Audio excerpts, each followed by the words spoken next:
6 ta' Frar, San Pawl Miki u Sħabu martri, għex bejn l-1562 u l-1597. Nagasaki hija dik il-belt fil-Ġappun magħrufa mad-dinja kollha li fuqha splodiet it-tieni bomba atomika li qerdet mijiet ta' eluf ta' nies. Fl-istess belt 3 sekli u nofs qabel kienu mietu 26 martri tar-reliġjon Kattolika, fosthom 3 Ġiżwiti Ġappuniżi, l-iskolastiku Pawl Miki ta' 33 sena u ż-żewġ fratelli Giovanni Soam ta' 19 sena u Diego Jagbu Kisai ta' 64 sena, 6 Franġiskani li 4 minnhom kienu Spanjoli, il-patrijiet Pietru Battista, Martin de Agore u Franġisku Blanco u il-fratel Franġisku ta' San Michel, Messikan, il-kleriku Filippo de la Casas u l-Indjan il-fratel Gonsalv Garcia. 17 l-oħra kienu lajċi Ġappuniżi. Fosthom qalbina daqs l-oħrajn kien hemm 3 subien ta' 13 sena il-wieħed li kienu jgħinu l-quddiesa tal-patrijiet. Dawn kienu San Luigi Ibarki, San Antonin Dejnan u San Tomas Kasaki. Dawn ġew arrestati u maqtulin għas sempliċi raġuni li kienu nsara. Riduhom jiġħdu l-fidi u meta baqgħu sodi f'imħabbithom lejn Ġesu, dawn il-martri ġew marbutin ma' 26 salib u arbulati ftit aktar minn metru l-bogħod minn xulxin f'ringiera waħda twila u minkejja id-dbatija u l-mewt qrib huma komplew jippritkaw u jkantaw. Kull wieħed minnhom kellu ħdejh lil dak li kellu jolqtu bil-lanza u meta ingħata is-sinjal ġew maqtula il-koll f'ħin wieħed. Qabel miet Pawl Miki qal: "Is-sentenza li għaliha ser joqtluni hi li jien nisrani u xerritt l-imħabba lejn Ġesu.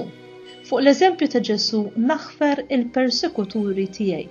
Nitlob l-Alla ikollu ħnina minnhom u nittama li demmi inissel il-frott fost ħuti il-Ġappuniżi." Dan kollu ġara fil-5 ta' Frar tal-1597, daqs 50 sena wara il-mawra ta' San Franġisk Saverju fil-Ġappun, meta kien hemm diġà madwar 300,000 Kattoliku.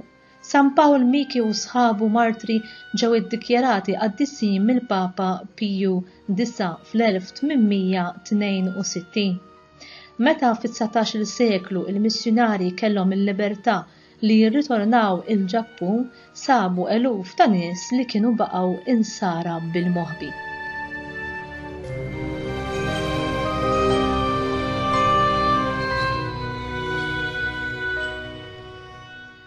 Qari minn rakkont tal-martirju ta' San Pawl Miki u Sħabu bit-titlu Kunu xhud tiegħi. Meta salbuhom huma għaġbu lil kulħadd bil-qawwa li wrew u Patri Passius Rodriguez beda jħeġġiġhom biex jibqgħu sħaħ sal-aħħar. Il-Patri Kummissarju għatem il-ħin kollu wieqef bil-kemm jitħarrak, bajnejh il-fuq lejn is-sema. Fra Martin brat ta' ħajl lit-tiba ta' Alla qabad il-issen xi salmi u żied magħhom il-versett fidejk mulej. Fra Franġisku Blanco ukoll bleħen ċar beda jiżdik ħajl l-Alla u Fra Kunsalv olla leħnu ħafna u qabad jgħid il-missierna u s-sliema.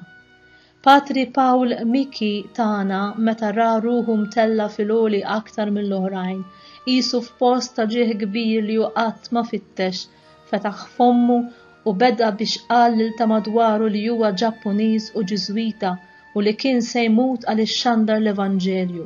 Rattħaj lill-Alla għal din il-grazzja kbira u mbagħad żied jgħid: "Inħoss li ħadd minnkom ma jaħseb li rrid naħbi l-verità issa li wasalt sa hawn, għalhekk ngħidilkom li ma hemmx triq oħra għas-salvazzjoni li f'dik tal-insara.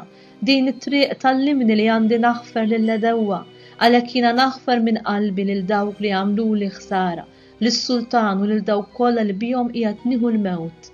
Nitlob biss li jieħdu il-magħmudija." imbagħad wara għajnejh lejn Sħabu u beda jagħmlilhom il-qalb għat-taqbida sal-aħħar. Fuq il-wiċċ ta' kull wieħed minnhom dered bixra ta' ferħ l-aktar fuq wiċċ Ludoviku. Lil dan wieħed nisrani beda jifraħlu tal-li ma kienx se jdum ma jidħol il-ġenna. U hekk intela bil-ferħ li beda jċaqlaq subajh u ġismu kollu b'mod li ġibet għajnejn kulħadd fuqu. Anton li kien fit-tarf min-naħa ta' Ludoviku refa' ħarstu lejn is-sema, sejjaħ l-ismijiet imqazza ta' Ġesu u Marija u beda jgħid is-salm faħru tfal il-mulej li ju kien tallem f'Nagasaki fil-klassijiet tal-katekiżmu fejn fost ħwejjeġ oħra it-tfal jitgħallmu xi salmi. Oħrajn b'wiċċhom jixet is-sliem kienu jtennu Ġesu, Marija. Xi wħud ukoll bdew neħeġġu lill-fidili ta' madwarhom biex jgħixu ħajja xirqa ta' nsara. Bekk u bi ħwejjeġ oħra bħal dawn urew kemm kienu mħejjija biex jilqgħu l-mewt. Imbagħad 4 bojjiet siltu x-xwabel mill-lant kif jużaw il-Ġappuniżi. Għal din id-dera tal-biża l-insara infexxew jgħidu Ġesu, Marija u nfaqgħu f'bikja li waslet sas-sema. Il-bojjiet resqu fuq il-martri u b'daqqa jew 2 lil kull wieħed minnhom malajr temmewlhom ħajjithom. Fil-Kostituzzjoni Dogmatika tal-Knisja insibu il-martirju jxebbaħ lid-dixxipli mal-imgħallem li jaċċetta l-mewt bil-ferħ għas-salvazzjoni tad-dinja u bekk huma jsiru bħalu fit-tixrid tad-demm. Għalhekk il-Knisja dan tqisu bħala l-akbar don u l-ogħla prova tal-imħabba.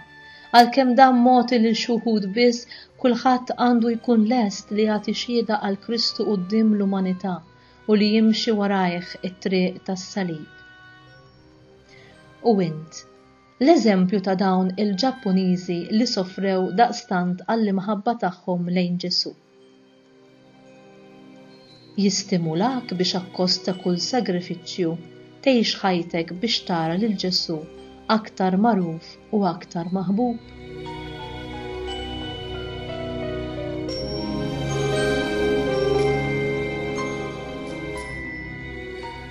Talba mill-Liturġija tas-Sigħat. O Alla, qawwa tal-Qaddisin kollha.